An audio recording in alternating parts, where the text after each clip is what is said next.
Hartlik goeiemôre, mag hierdie baie reflekseer en sy wonderlike doel in die hart en lewe ook so bereik. Nou lieve vriende, in hierdie foto's daar twee dinge om raak te sien. Die eerste is, as ons sien hoe groot 'n boom is in vergelyking met die olifant wat by hom is, dan kry ons nogal 'n idee van hoe groot hierdie boom is. As jy nou dink weer hoe groot U teen 'n olifant is, nou ja, dan besef ons net hoe geweldig groot bome kan word dan ook. Die tweede is, net voor hierdie olifant is daar 'n luiperd in die gras, is nie duidelik sigbaar op die foto nie, oor hy daar in die gras 'n bietjie plat gelê het, en nou die vriende, hierdie luiperd het die olifant aangeloop sien kom, hy het net daar bly lê, hy het nie wegbeweeg van die plek wat hy al was nie, en dan verder het die olifant ook net so langs hierdie luiperd toe nou verby geloop op die ou end, sonder dat die een die ander ene eintlik nog geplaag of gehinder het, of as 'n bedreiging beskou het in daardie oomblik.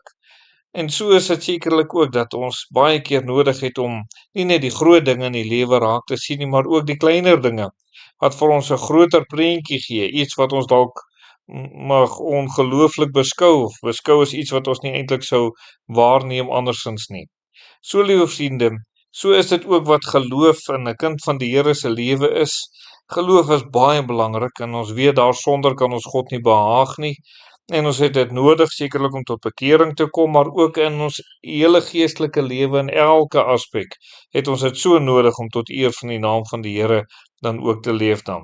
Daar's 'n man in die Bybel wat vir ons juis inspireer hierin, wat vir ons juis 'n voorbeeld hierin is, en die Bybel lig hom nogal uit as 'n man van geloof, en ons wil hom as 'n voorbeeld gebruik, dat u lewe en my lewe ook daartoe mag lei, om ander in geloof sekerlik aan te spoor, en ook so die Here te kan vertrou dan.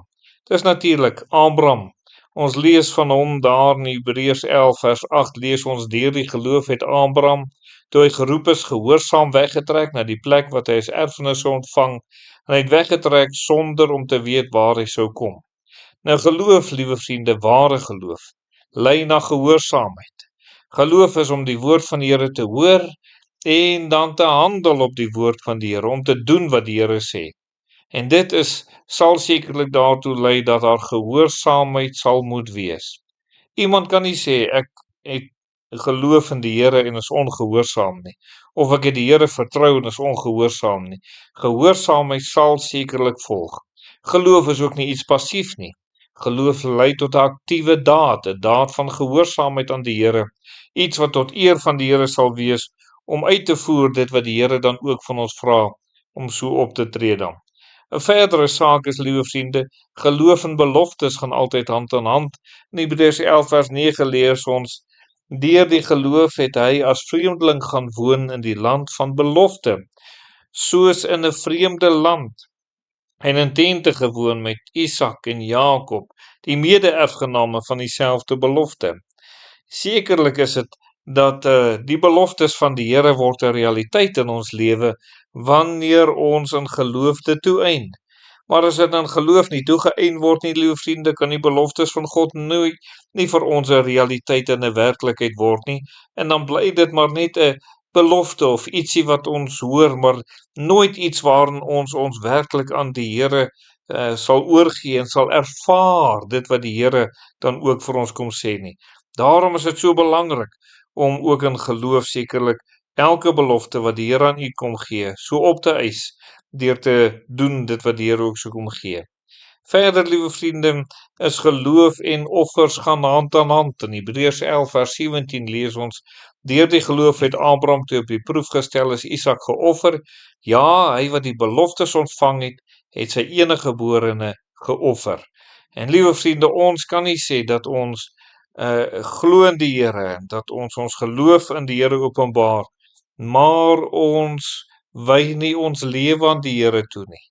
Ons bring nie die offers wat ons aan God moet bring nie. Ons is nie toegewy aan die Here soos ons behoort te wees nie. Dit is nie ware geloof nie. Ware geloof is aan God toegewy, ongeag wat, want ons glo dat die Here kan doen en sal doen ver bo wat ons bedink of verwag, soos die skrif sê. En mag jy die Here ook so vertrou. Kom ons bid dan saam. Ons dierbare Here, ons kom bid saam in hierdie dag ook, vir elkeen van die kinders, dat hulle geloof in U sal openbaar tot eer van U naam, en dat U sekerlik dit so sal seën. Amen.